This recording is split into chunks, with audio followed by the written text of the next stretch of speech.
This is the Synthetic Signal Report for Wednesday, April 15th, 2026, in the afternoon. Today's analysis examines a report from the Electronic Frontier Foundation regarding Google providing user data to ICE and the jury verdict finding that LiveNation illegally monopolized the ticketing market. We look at Amazon's $10.8 billion acquisition of Globalstar and the urgent transition toward quantum-safe cryptography. This report also covers the release of Libretto for deterministic browser automation, the cataloging of 195 AI safety benchmarks, and the FDA's request for data on liver injury linked to Eli Lilly's obesity pill, Foundayo. Finally, we analyze new thermodynamic networks for solar forecasting and a storage breakthrough for Ethereum contract code. The Electronic Frontier Foundation has published a report detailing how Google has provided user data to Immigration and Customs Enforcement, or ICE, despite previous public commitments to protect user privacy from such requests. The analysis highlights a specific case where a developer's data was handed over to federal authorities, contradicting Google's stated policy on resisting overbroad government surveillance. Technically, this data transfer occurred through legal processes that the company had previously suggested it would challenge. The disclosure includes sensitive account information and metadata that was used in immigration enforcement actions.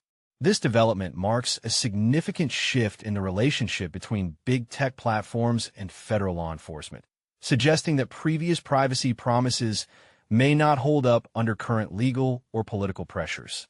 For developers and users, it underscores the reality that data stored on centralized servers remains accessible to the state, regardless of the marketing language used to describe its security.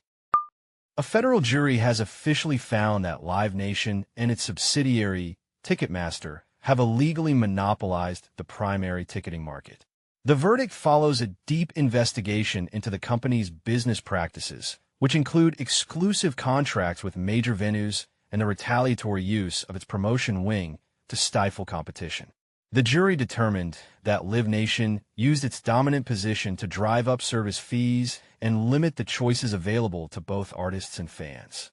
This ruling is a major blow to the company's vertically integrated business model, which controls everything from artist management to venue ownership and ticket sales.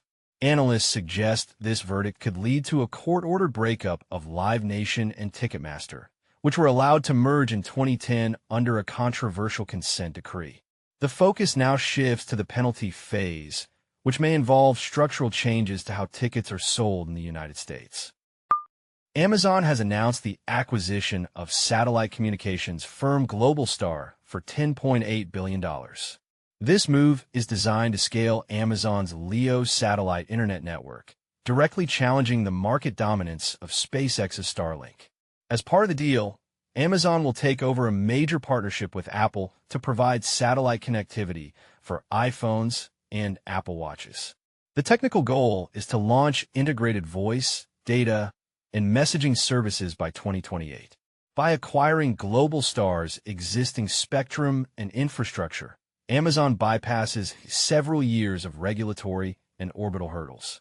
This acquisition positions Amazon as a primary provider of off-grid connectivity, linking its cloud infrastructure directly to consumer hardware via its own satellite constellation. It reflects a trend toward extreme vertical integration, where a single company provides the cloud, the network, and the satellite hardware. Recent research highlights an escalating threat to global online security from quantum computing.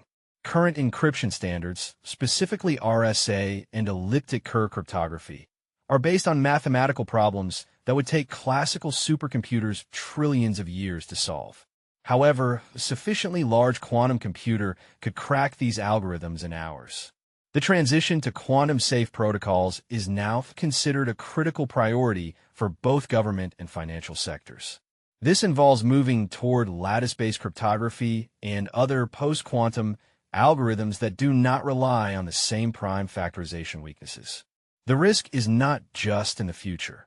Actors are currently engaging in harvest now, decrypt later tactics, where they steal encrypted data today in the hopes of cracking it once quantum hardware becomes available. In the field of autonomous development, a new tool called Libretto has been released to make AI-driven browser automation deterministic. Traditionally, giving a coding agent a prompt to navigate a website is a black box process that often fails at runtime due to minor layout changes or unpredictable model behavior. Libretto shifts this paradigm by using agents to generate real, inspectable scripts rather than executing raw prompts.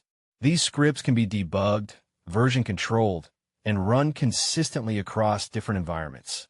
By making the automation process transparent and reproducible, Libretto addresses the reliability gap that has prevented AI agents from being used in production-level testing and data extraction. The FDA is seeking additional data from Eli Lilly regarding its newly approved obesity pill, Foundayo. The agency is specifically investigating reports of potential liver injury linked to the medication. This request for more data suggests that the initial clinical trials may not have fully captured the long-term metabolic impact of the drug on liver tissue. Eli Lilly must now provide expanded safety profiles and post-market surveillance data. This development is being closely watched by the biopharma sector, as Foundayo was expected to be a primary competitor in the rapidly expanding market for weight loss oral treatments. If the liver injury risks are confirmed, it could lead to new black box warnings or restrictions on how the pill is prescribed. This is an under-the-radar development in solar forecasting. Researchers have introduced thermodynamic liquid manifold networks to improve the stability of off-grid energy systems. Current deep learning models often struggle with temporal phase lags during cloud transients and occasionally predict physically impossible power generation at night. By bounding the deep learning model with atmospheric thermodynamics, this new architecture ensures that predictions remain physically grounded. In another signal from the future, Ethereum researchers have demonstrated a 30% reduction in stored contract code size. This goes beyond simple compression. The method identifies recurring patterns of opcodes created by compilers like Solidity. By optimizing how these patterns are stored on-chain, the network can significantly reduce its total storage footprint without losing the ability to execute the code. Community chatter is currently focused on a critical vulnerability in the dgraph distributed database. The flaw allows unauthenticated attackers to reach a debug endpoint and disclose sensitive credentials. Security researchers are also tracking a privilege escalation vulnerability in Barracuda RMM that allows local attackers to gain system-level access by exploiting permissive file permissions in the Windows automation directory. In a notable signal from the future, intelligence reports indicate that Mexican cartels have built their own private, off-grid encrypted cellular networks. These systems use hacked infrastructure to avoid government surveillance entirely. On the tools side, the new programming language Weft has gained over 300 stars on GitHub. It is designed specifically for building AI systems, focusing on the unique data flows required for agentic workflows. Finally, the WordPress community is responding to a major hack of a popular plugin suite that has pushed malware to thousands of sites. Admins are urged to check for unauthorized administrative accounts and verify their core files. This concludes the Synthetic Signal report for Wednesday.